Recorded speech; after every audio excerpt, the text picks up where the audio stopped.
All right, before we get started on today's reading lesson, I have to show you the Mickey Mouse Club today. I've got Mickey on. And Indy, you want to show them that you're... Do you want to see if you're wearing Minnie? Yes, I'm wearing Minnie today. So, anyways, we are going to be reading chapters 13 and 14 today. Chapter 13 starts with the chapter title of Fire. The skies were gray, and the cold November wind whipped around the corners of the big white schoolhouse. Did you see the alliteration? Wind whipped around the big white schoolhouse. Logs burned in the fireplaces, and sometimes at night the girls sat around the flames chatting. For a change, there were even happy things to chat about. First, there was the new man who'd been calling on Miss Crandall. He was a tall man, a Baptist minister named Calvin Filio. Of course, he was old, at least 46. So old. His wife was dead, and the Reverend Filio was taking care of a teenage daughter and a 12-year-old son. Some of the girls had seen him at Prudence's trial, sitting with spectators in the courtroom, wearing a bright blue necktie. Others had seen him when he called at the house. He wasn't exactly handsome, but he did have a fine, rich, musical voice. Of course, Prudence didn't discuss the Reverend Filio with the girls, but that wasn't likely to stop them from wondering about a romance. In any case, love was in the air. Mariah Davis, Prudence's housekeeper, and her friend, student Sarah Harris, were also both going to be married at the end of November in a double wedding, and the whole school was invited to their ceremony. Prudence's sister, Almira, was making Mariah's wedding dress, and the girls were busy helping Sarah and Mariah get ready. After a Thanksgiving Day party, the two brides said their vows, and then it was time for goodbyes. Sarah and her new husband, George Fairweather, were going to live in Rhode Island, where George had a blacksmith business. Mariah and her husband, Charles Harris, settled down in Canterbury so that Mariah could keep working at the school. Christmas came and the holidays passed. And when the church bells rang in the new year, Prudence must have hoped that 1834 would be better than 1833 had been. Of course, none of her big problems had been solved. The Supreme Court of Errors still hadn't decided whether to let the guilty verdict stand against her. The Canterbury townsfolk still went out of their way to be unpleasant. It was more of the same, and there was no point in dwelling on it. The women at Miss Crandall's school had better things to do. I love that line. They had better things to do than worry about all of that drama. They were going to get their learning in. There were lessons to learn, letters to write, chores to do, and visitors to entertain. On January 28th, Prudence interrupted her morning schedule to welcome Frederick Olney, an African-American handyman who had helped William Lloyd Garrison distribute The Liberator. Olney had stopped by to deliver some bundles and say hello to his friends Mariah and Charles Harris. But first, Prudence sat him down in front of a cozy fire in a downstairs parlor. While Olney was warming himself, he noticed that the clock on the mantel wasn't ticking steadily. He mentioned it to Prudence, who admitted that she hadn't even noticed the irregular tick. Still, the clock bothered Olney, and the ticking was on his mind when he went off to see Mariah and her husband. After lunch, determined to fix that annoying clock, Olney went back into the parlor. Students wandered in and out while he fiddled with the mechanism. The adjustment took a bit of doing, and he was working on it when Amy Fenner, one of the girls, said she saw smoke. Alarmed, Olney checked the room. Except for the blaze in the fireplace, he couldn't see anything else. The carpet wasn't on fire. Neither were the evergreen garlands on the wall. But the room was filling with smoke. "What does this mean?" Amy gasped as she pointed to wisps of smoke ensuing from a corner. Instantly, Olney pressed his ear against the wall. Flames were roaring behind the panel of the wall. He yelled for an axe. Then he raced through the door and outside. There, just above the first floor windows, a little flame had sparked. Olney dashed a tub of water against the wall, grabbed an axe from Charles Harris, and began chopping at the side of the house. Somebody yelled that the school was on fire. The fire bell clanged, and men from all over Canterbury ran towards the house. A crowd gathered. The burning school was a threat to every building in the town. So now they're worried about their own homes. And Prudence's neighbors battled their way through the smoke, ripping up the parlor wall with their axes and managing to finally stop the flames. The fire was out, the house was safe. Prudence and the girls were unharmed, but people in Canterbury began to wonder how that blaze had gotten started. Some said that Prudence had set it herself to get sympathy from the town. Others disagreed, but people wanted someone to blame. Isn't that how they work? Rumors spread, And when a few townspeople heard that Olney had been near the spot when the fire had started, suspicion focused on him. It was easy for people in Canterbury to blame a black man, and readers of the Unionist, the paper that Arthur Tappan had founded, suddenly learned that Olney had been arrested for felonious, voluntary, maliciously, and willfully setting fire to the dwelling house of Miss Prudence Crandall. Prudence knew that he was innocent. Fair-minded people realized that Olney was actually the hero. But everyone from the fire insurance investigators to Prudence believed that someone had deliberately started that fire. Some unknown person had hated the Crandall School enough to burn down the house with Prudence and about 20 young women inside. As usual, Prudence consulted the Reverend May. Together they discussed whether or not it was safe to keep the school open. Despite the danger, they decided that Prudence could hold it out, but both of them knew that the situation had changed. The fire was more than an insult. It was more than a nasty manure trick. It was a vicious attack. Someone had wanted to hurt Prudence and her students, and no one knew whether or when that person might try again. Chapter 14 is called The Choicest Blessing. The year of 1834 had begun well, but by spring things were looking up. Helen Benson noticed that Prudence was looking unusually handsome, and the reason was clear. She was in love. Calvin Filio, the tall Baptist minister, had asked her to marry him. After thinking it over, Prudence had said yes. At 31, Prudence was at least 10 years past the age when most girls married in the 1800s. Although she had built a fine teaching career in her 20s, Prudence also wanted other things. "I wish I had a lover. I'm longing to be loved," she wrote in a poem once. Now at last it seemed she had met someone who could share her joys and help shoulder her troubles. Besides, Calvin seemed particularly understanding. At a time when few middle-class husbands allowed their wives to even work, he was willing to let the famous Miss Crandall continue to run her school. It was no wonder that Prudence told Helen Benson that he was the choicest of blessings. But that wasn't all. In the spring of 1834, good news was coming in floods. First, there was word that both newlyweds Sarah and Maria were both pregnant. Then, on a rainy March day, a Connecticut jury found that Frederick Olney was not guilty of setting the Crandall house on fire. So lots of good news coming in. Of course, Prudence and her friends had always known that Olney was innocent. They knew it was his quick thinking that had saved the school. Still, they had worried, knowing that Olney might have been convicted simply because his skin was black. I'm actually quite surprised he was okay during all that. That had happened, and Helen Benson noticed that the sun came out from behind the rain clouds just as the jury's verdict was announced. At last, the tide seemed to be turning. Instead of insults and criticism, gifts and encouraging letters began to pour in. A group of ladies from Edinburgh, Scotland, sent a large, expensive Bible entitled "To Miss Crandall," as a mark of our respect with which they regard the Christian courage of her conduct toward the colored sisters in the United States. The Glasgow Emancipation Society presented Prudence with a piece of silver to show their admiration of her praiseworthy and heroic conduct in the cause of education among the colored females of the United States. Others sent china plates, books, pin cushions, and pen wipers. A few admirers even praised Miss Crandall in bad but heartfelt poetry. There was even a letter from William Lloyd Garrison telling Prudence that the New England Anti-Slavery Society wanted her to come to Boston to have her portrait painted by Francis Alexander, a well-known artist. And this is going to be that portrait. This one in the back, that's that portrait that was painted of her. Garrison was in Boston to meet her, and crowds of people turned out to see the heroine of Canterbury. In between parties and receptions, Prudence posed for the artist in a fashionable dress. Garrison came by the studio to keep her company.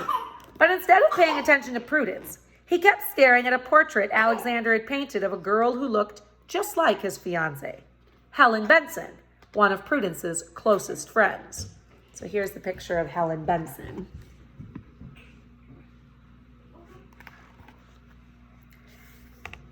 After all those weary months, encouragement seemed to be coming from every direction. In 1834, anti-slavery societies sprang up in towns around Canterbury. The Boston press declared, "If Miss Crandall has a right to receive white scholars from every state, she has an equal right to receive colored scholars." Even more gratifying was the news that Prudence had apparently inspired other teachers. New schools for African American girls were opening in Boston and Philadelphia, and the library carried ads for a private school for colored youth and an evening school for people of color in Boston. Then, in the middle of April, came the icing on the cake. Andrew Judson was defeated when he ran for re-election to the Connecticut legislature. Clearly, there were some people in the state who did not agree with the way Judson and the Canterbury townsfolk had been treating Prudence and her African American students. So some might call this karma, right? But this is, to me, a really obvious answer that people were not happy with the way that Prudence was being treated.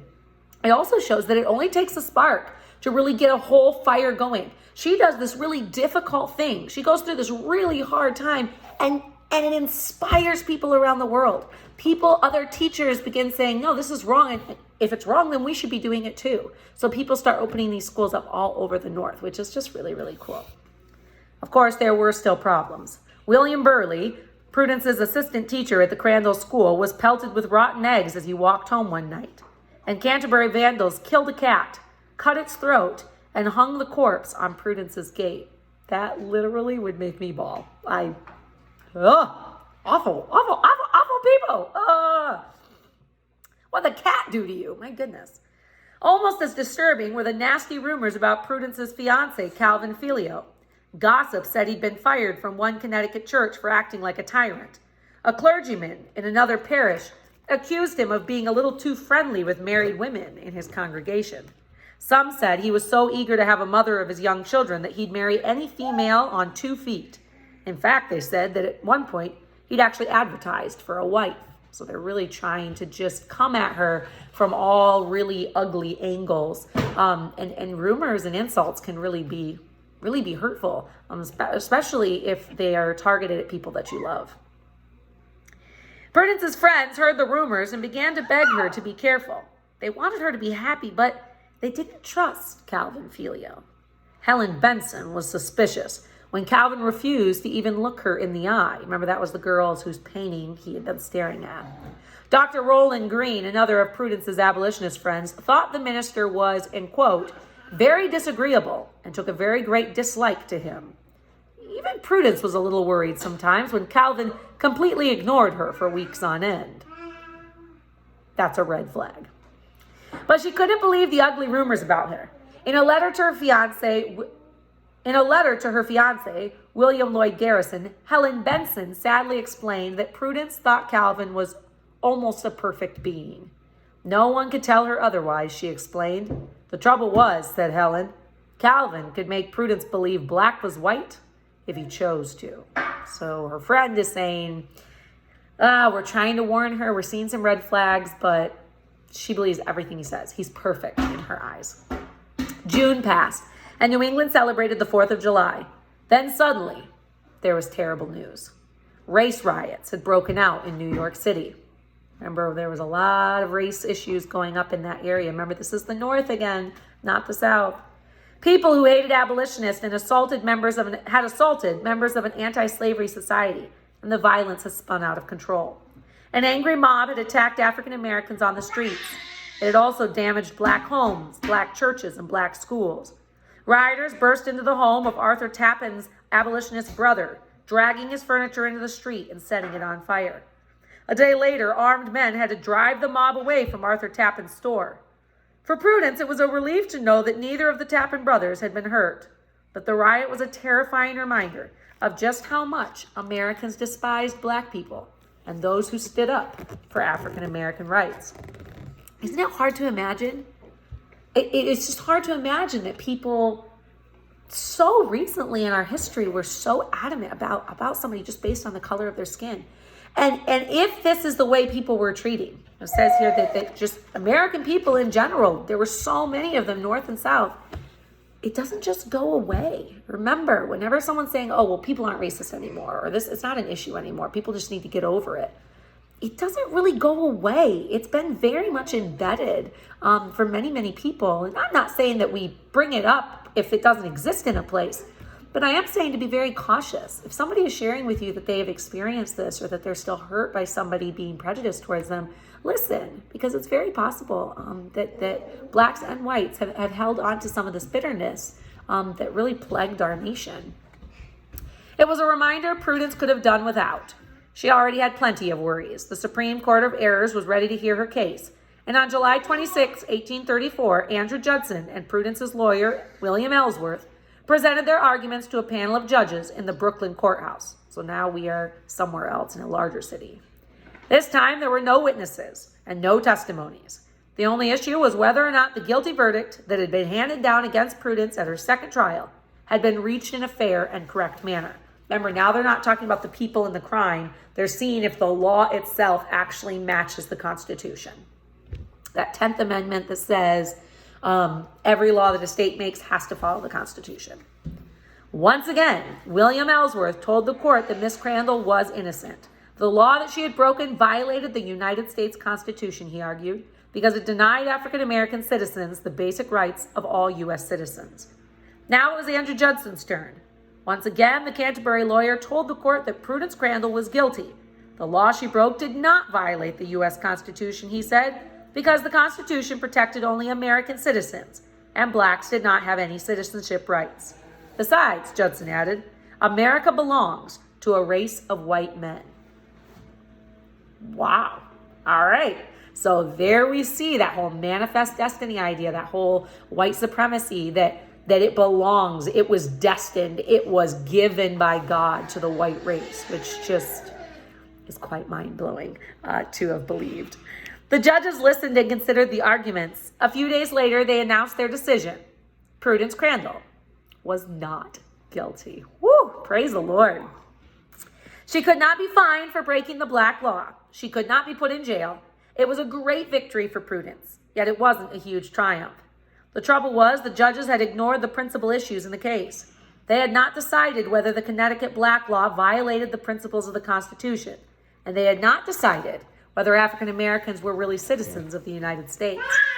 The judges had simply canceled the guilty verdict because of a tiny technical legal mistake in the wording of the original arrest warrant. So they just kind of manipulated it and found a little loophole and said, all right, we're going to let it go, but they didn't actually address the issue itself. No one was happy, obviously. Andrew Judson and the Canterbury townsfolk were furious. All their attempts to stop Prudence legally had failed. Abolitionists were disappointed. They had hoped that the court would decide that African Americans were truly U.S. citizens and order the state of Connecticut to get rid of the black law once and for all. No one was satisfied. Still, the decision meant that Prudence could get on with her life, and there was one thing at the top of her agenda. On August 12, 1834, she married Calvin Filio. A Canterbury minister refused to perform the ceremony, so the couple said their vows in a Brooklyn church. Then they left on their honeymoon trip to Boston and to Philadelphia. Prudence was radiant, but her friends were afraid the marriage had been a huge mistake. When William Lloyd Garrison met the bride and groom in Boston, he couldn't bring himself to even say, congratulations. Wow, there are some serious concerns here. Instead, he told his fiancée, Helen Benson, that he had politely wished the couple much happiness. So he couldn't say, congrats, congratulations. It's like, I'm so excited for you, I'm so happy for you. Instead, he was just like, much happiness. Good luck. Prudence, however, didn't seem concerned about her friend's misgivings. After the wedding trip was over, she settled Calvin, his daughter, and his young son in her Canterbury house and went back to work. Her legal problems had been resolved, and her school was famous.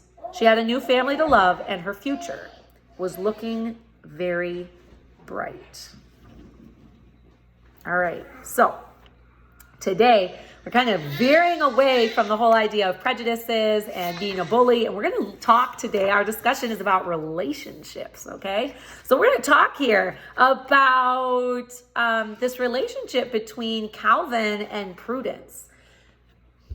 Talk to me, all right? When we answer this question, I really want you to share with me, what are some red flags?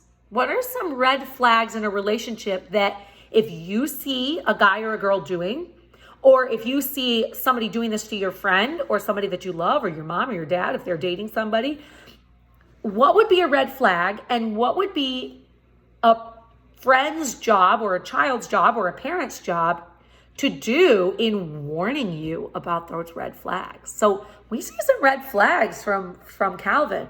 One of them is that he's been rumored, and unfortunately sometimes rumors are true, because they're based off of some fact, rumored to kind of flirt and, be into other women in his church. He made Helen Benson feel very uncomfortable. Like he stared at her. He wouldn't look her in the eye. He was kind of being weird about her, so much so that she got like this bad vibe about him. There were weeks on end where he just refused to talk to Prudence. That is definitely concerning. And then we see, of course, this whole idea of him being tyrannical, controlling. Maybe he got fired in the past for this, and her friends are super concerned enough to tell her to possibly call off this wedding. And she sees him as perfect. Okay, have you ever experienced that before? Have you ever seen somebody go through that? Or maybe yourself, you believed something about somebody that wasn't true. And what is a friend's job? What is a parent's job? What is a sibling's job? What responsibility do we have to share those red flags, and how do we do that in a respectful way? So that's our conversation for today. I want you to answer that in our comprehension question. Okay? All right. See you guys.